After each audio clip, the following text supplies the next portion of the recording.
Aujourd'hui, nous sommes le 9 juillet et nous décomptons depuis le début de l'année 75 féminicides. Un féminicide, ça signifie qu'une femme est tuée, assassinée par son conjoint ou son ex-conjoint, qui considère que quelque part elle est sa chose, qu'il en a la propriété de sa vie jusqu'à la mort.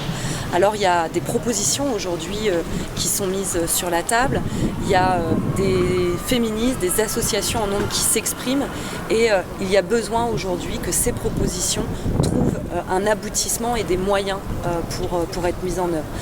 La ministre Schiappa a, elle, proposé un Grenelle sur les violences faites aux femmes à la rentrée. La question c'est, alors peut-être ce Grenelle pourrait trouver de nouvelles solutions, mais la question c'est celle du maintenant pour que ce décompte macabre s'arrête. Il y a des mesures tout de suite à mettre en œuvre.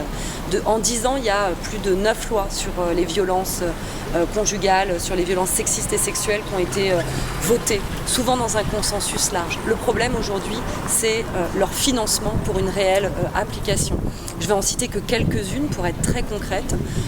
Par exemple, il y a besoin aujourd'hui de plus de financement pour des logements d'urgence et des logements dédiés lorsque des femmes veulent quitter leur foyer.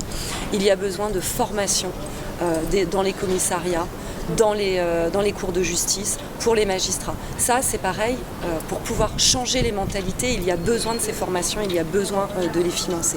Et puis on constate qu'en Espagne, qui est un pays qui a pris à bras-le-corps cette question d'une manière culturelle, mais aussi dans la loi et dans les moyens mis en œuvre, il y a des ordonnances d'éloignement qui sont mises en œuvre pour que le conjoint ne puisse plus approcher sa conjointe ou son ex-conjointe.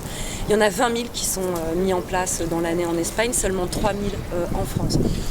L'Espagne, pareil, consacre un budget extrêmement important, alors qu'en France, c'est 0,0066 du budget.